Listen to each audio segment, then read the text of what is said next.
അപ്പൊ വൈകുന്നേരം കൊണ്ട് അടിക്കാനായിട്ടൊരു ചിക്കൻ തന്തൂരി പെട്ടെന്ന് സെറ്റ് ചെയ്താലോ. ചെറിയ റെസിപ്പിയില് നല്ല കിടുക്കൻ ലെഗ് പീസ്. അപ്പൊ കൂടെ കൂടിക്കോ കിടുക്കൻ ചിക്കൻ തന്തൂരി പിടിക്കാനായിട്ട്. നമ്മുടെ ചിക്കൻ ചെറുതായിട്ടൊന്ന് വരയിട്ട് കൊടുത്തു കേട്ടോ. അപ്പൊ ഞങ്ങള് പെട്ടെന്ന് പോലെ അതായത് മസാല സെറ്റ് ചെയ്യാണ്. ഇച്ചിരി ഇഞ്ചി വെളുത്തുള്ളി പേസ്റ്റ് ആട്ടോ.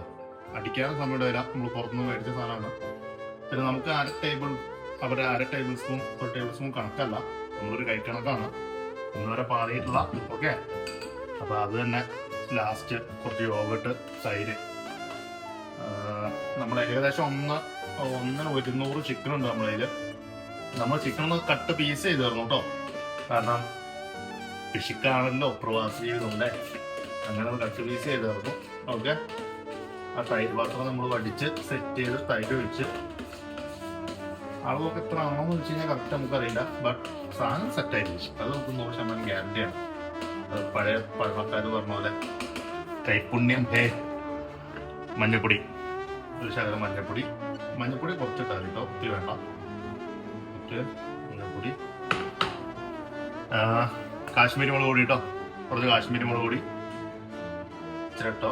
നമുക്ക് ഏകദേശം 1/200 ചിക്കൻ ഉണ്ട് കേട്ടോ, അതുകൊണ്ടാണ്. ഗരം മസാല കേട്ടോ, ഗരം മസാല ശകലോട്ടുണ്ട്. സാധാരണ ചൂടാക്കിയിട്ടാറ്, ഇത്തവണ ചൂടാക്കാനുള്ള ടൈമൊന്നും കിട്ടിയില്ല.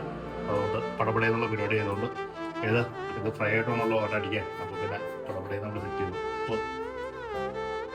ഉപ്പ് സെറ്റ് ചെയ്തു. ഓക്കെ, ഇനി അടുത്ത ചില നാരങ്ങ നമ്മൾ എണ്ണ ഇതിനകത്തേക്ക് ഒഴിച്ചിട്ടില്ല കേട്ടോ. എണ്ണ കുറച്ച് ചെറുജീരക പൊടി കേട്ടോ, പൊടിച്ചെടുത്താണ്. അപ്പൊ ഇത് നമ്മുടെ മസാല ശരിക്കും ഒന്ന് മിക്സ് ചെയ്തെടുക്കണം. ഓക്കെ, തൈര്, നാരങ്ങ പൊടികളെല്ലാം ഉണ്ട്. അപ്പൊ നാരങ്ങ നീര് ഇച്ചിരി കൂടുതൽ ഒഴിച്ചിട്ടുണ്ട് കേട്ടോ, നമ്മളിൽ ചിക്കൻ കൂടുതലുള്ളതുകൊണ്ട്. പിന്നെ ഈ പറഞ്ഞ പോലെ മറ്റേ കസ്തൂരി മേത്തിയൊക്കെ ഇട്ട് കഴിഞ്ഞാൽ സെറ്റാണ്. നമുക്ക് ഇല്ലാത്തതുകൊണ്ട് വിട്ടില്ല എന്നുള്ളൂ. ഓക്കെ, അപ്പോൾ നമ്മൾ മസാല സെറ്റ് ചെയ്തെടുത്തു. ഇനിയിപ്പോൾ നമ്മുടെ ചിക്കനിലേക്ക് മസാല പറ്റാൻ പോവാണ്. നല്ല വരഞ്ഞ് വെച്ചേണ്ട ചിക്കനാണ്. മസാല സെറ്റ് ചെയ്യാൻ പോവാണ്. വരയുടെ ഉള്ളിലേക്ക് ഉണ്ടാകുന്ന ഉള്ളിലേക്കൊക്കെ ശരിക്ക് ചിക്കൻ മസാല ഇറങ്ങി ചെല്ലണം കേട്ടോ. ശരിക്ക് വെട്ടിയെടുക്കുക. ചിക്കനൊക്കെ മസാല വെട്ടി സെറ്റ് ചെയ്തു നമ്മള്. അപ്പൊ ഇത് നേരെ ഫ്രിഡ്ജിലേക്ക് വെക്കുകയാണ്. ശരിക്കും ഒരു 6 മണിക്കൂറൊക്കെ വെക്കണം എന്നാണ് മാരിനേറ്റ് ചെയ്യാനായിട്ട്.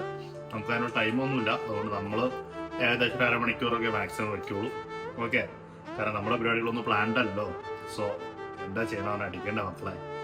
അപ്പൊ അതുകൊണ്ട് നിങ്ങളൊരു 4 മണിക്കൂർ അല്ലെങ്കിൽ 6 മണിക്കൂറൊക്കെ ഗ്യാപ്പിലിട്ട് പറഞ്ഞ് വെച്ചിട്ട് സെറ്റ് ചെയ്തോ, നമ്മൾ പെടയായിരിക്കും. ഓക്കെ, അപ്പൊ ഒരു 1/2 മണിക്കൂർ കഴിയട്ടെ, എന്താ നോക്കാം.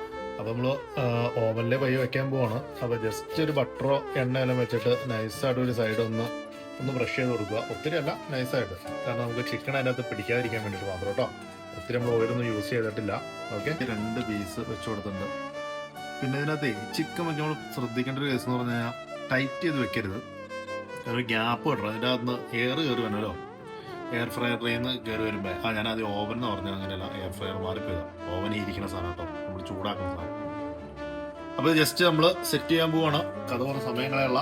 അപ്പോൾ അകത്തേക്ക് വെച്ചു, അടച്ച് ഓൺ ചെയ്ത് എയർ ഫ്രയർ 200 എന്നുള്ളത് ടെമ്പറേച്ചർ നമ്മളൊരു 175 കൊടുത്തു.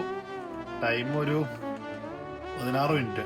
ഓക്കെ, വൺ സൈഡ് ഒരു സൈഡ് കഴിഞ്ഞു. മറ്റേ സൈഡ് നൈസായിട്ടൊന്ന് എണ്ണ വെട്ടി കൊടുത്തു. ഒന്ന് തിരിച്ചിടാം. അടിപൊളി, നല്ല കളറായിട്ടോ. ഒന്ന് തിരിച്ചിട്ടു. ഇച്ചിരി എണ്ണ വെട്ടിയിട്ട് അടച്ചു വെക്കുകയാണ്. ഓവർ എണ്ണയൊന്നും പറ്റിയിട്ടില്ല. വീണ്ടും എയർ ഫ്രൈ ചെയ്യുന്നു. ആദ്യം നമ്മൾ 175 വെച്ചെന്നു പോട്ടെ. ഇതവണ 180 വെക്കുന്നു. ജസ്റ്റ് ഞാനൊരു ജ്യൂസി സെറ്റപ്പാണ് എനിക്കിഷ്ടം, അതുകൊണ്ട് ഞാനൊരു 11 മിനിറ്റ് വെച്ചേക്കണം. ഓക്കെ, ബാക്കി നോക്കാം. നിങ്ങൾക്ക് ഇച്ചിരി ഹാർഡായിട്ട് ഇരിക്കണമെന്നുണ്ടെങ്കിൽ മറ്റേ നമ്മൾ ആദ്യം വെച്ചത് 15 മിനിറ്റ് ആണെന്നൊരു 2-3 മിനിറ്റ് കയറ്റി വയ്ക്കാം.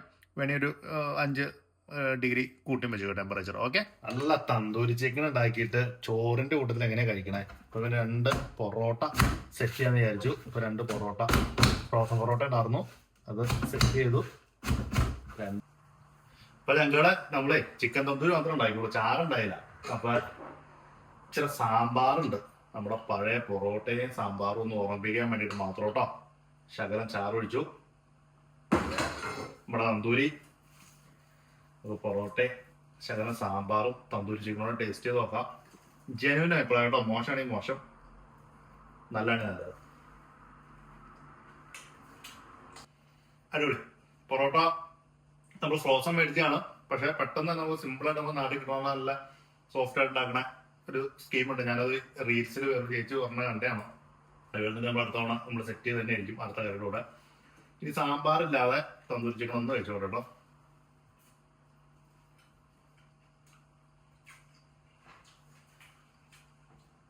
സംഭവം അടിപൊളിയാണ്. ഉപ്പ് നമ്മൾ ഇട്ടത് ശകലം ഒന്ന് കുറച്ചിട്ടാൽ മതി. ശകലം ഉപ്പ് കൂടുതലുണ്ട്, എനിക്ക് ഉപ്പ് കുറച്ച് മതി, അതുകൊണ്ടാണ് ഞാൻ പറഞ്ഞത്. അപ്പൊ ശകല ചേസ്.